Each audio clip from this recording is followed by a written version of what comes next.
সেখানে গিয়ে অপমানিত হতে হলো তো।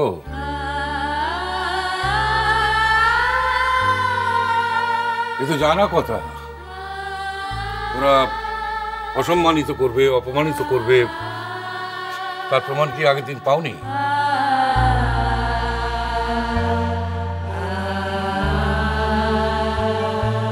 কেন যে শুধু শুধু বাহার কথা শুনে যেতে গেলে? ও কি বোঝে বলো, কি জানে?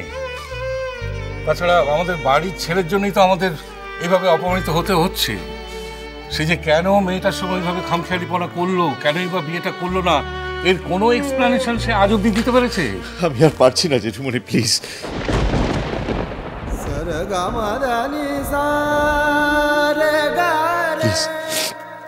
কেঁদো না, কেঁদো না বাবা, এবার কেঁদো না। কি করবে বলো, কি করবে বলো? যা হবার তাই হবে। যে থাকবে না সে আমাদের আর থাকবে না।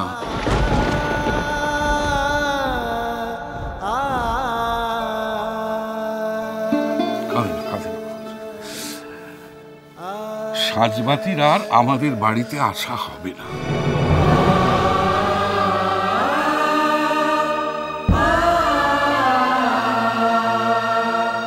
এটা তো আমরা সবাই মেনে নিয়েছি, তুমিও মেনে নাও বাবা।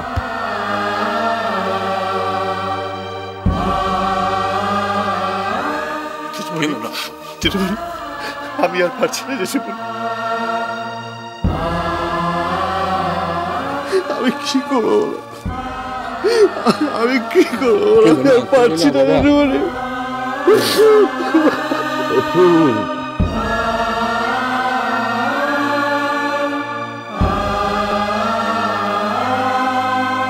কেঁদো না বাবা।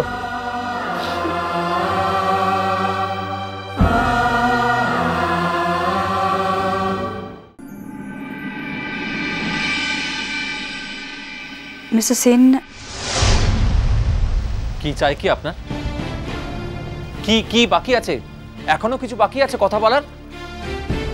Isn't it enough? একটা সাহায্য চাইবো আপনার কাছে, করবেন? সাহায্য? আপনি সাহায্য চাইছেন? লজ্জা করে না আপনার? লজ্জা নেই না আপনার? আপনি সাংঘাতিক একজন নির্লজ্জ মহিলা। অবশ্য সাংঘাতিক নির্লজ্জ না হলে এইটুকু বয়সে এতখানি অপকর্ম কেউ করে না। করবেন না এই তো? আরে বাবা, আমি কে যে আপনি আমার কাছে সাহায্য চাইছেন বুঝতে পারছি না। আর তাছাড়া আমি কতটুকু চিনি আপনাকে? এই অল্প সময়ে আপনি চেনার যা নমুনা দেখালেন,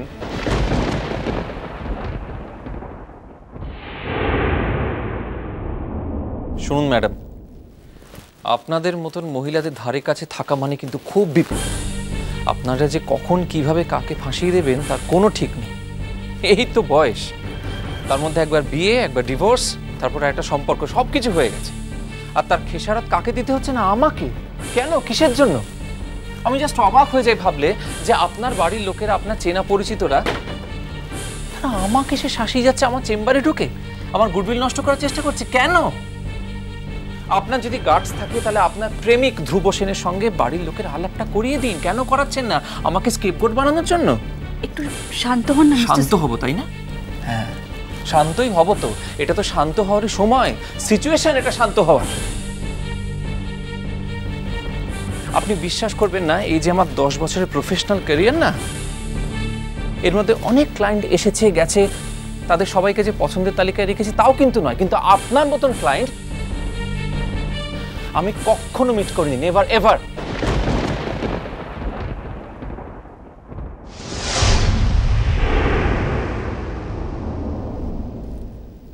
তাকিয়ে আছেন, কি দেখছেন?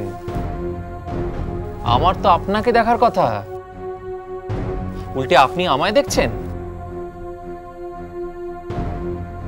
শুধু শুধু আমাকে এতগুলো কথা শুনিয়ে তো আপনার কোনো লাভ নেই, হবেও না।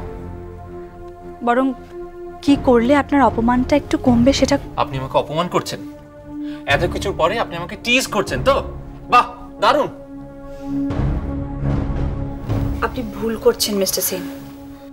আমি আপনাকে অপমানও করিনি, টিজও করিনি।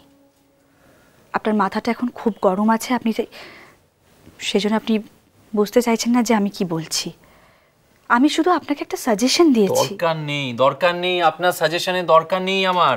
ইনফ্যাক্ট আপনার মতন মহিলা থেকে যত দূরে থাকা যায় ততই মঙ্গল। ওকে, আপনি তাহলে আমাকে সাহায্য করবেন না, তাহলে শুধু শুধু সময় নষ্ট করে কোনো লাভ নেই, কারণ আমাকে দেখলে আবার আপনার ইরিটেশনটা বেড়ে যাবে। আমি অবশ্য এসেছিলাম আমার পরিবারের সকলের হয়ে আপনার কাছে ক্ষমা চাইতে। এখানে যে এরকম একটা ঘটনা ঘটে যাবে আমি সেটা ভাবতেই পারিনি। জানি না আবার কবে দেখা হবে কি না। কেন, দেশান্তরী হচ্ছেন নাকি?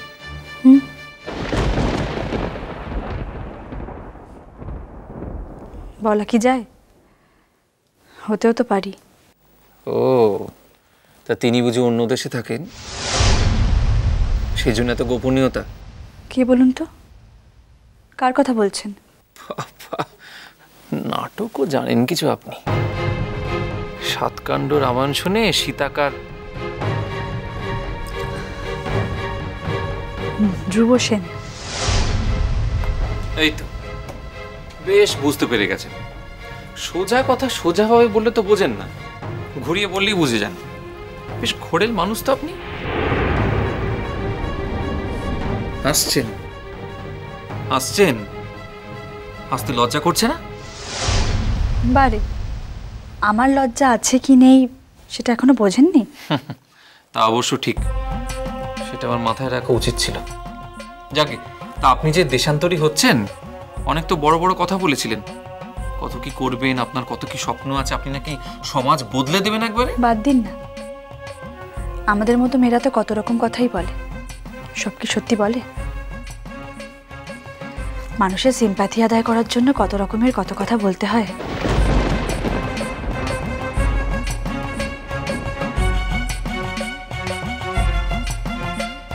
বাবা, এ তো দেখি অভিমানের সুর গলায়।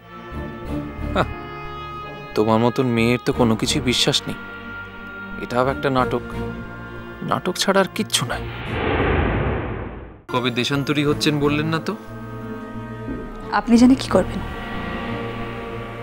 আমার মতো মেয়েদের সম্পর্কে যত কম জানা যায় ততই ভালো। এড়িয়ে যাচ্ছেন কথাটা, তাই তো?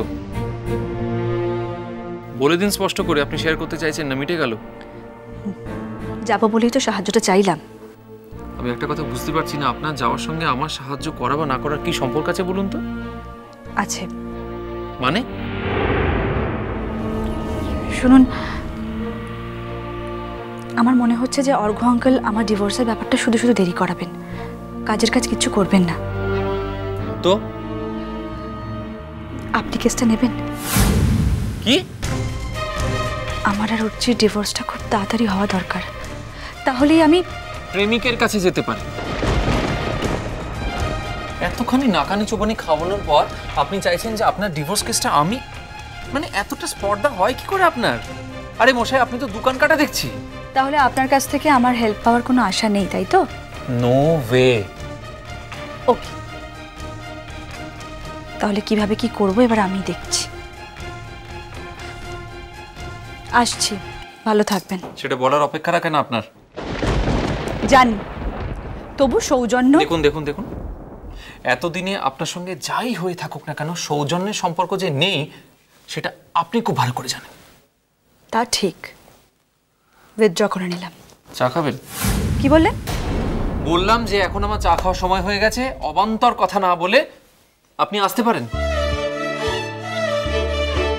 ও, আসছি।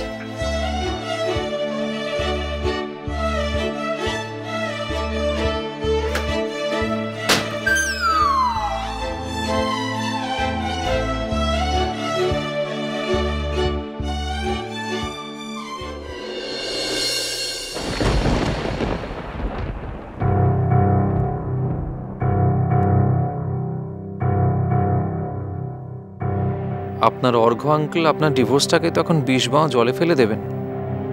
দেখি কি করে আপনি সাত তাড়াতাড়ি দেশান্তরী হন। আপনার প্রেমিকের কাছে যাওয়া এত সহজে হচ্ছে না। অনেক ভুগিয়েছেন আমাকে, এবার নিজে একটু ভুগুন, দেখুন কেমন লাগে। বুঝবে তো তোকে।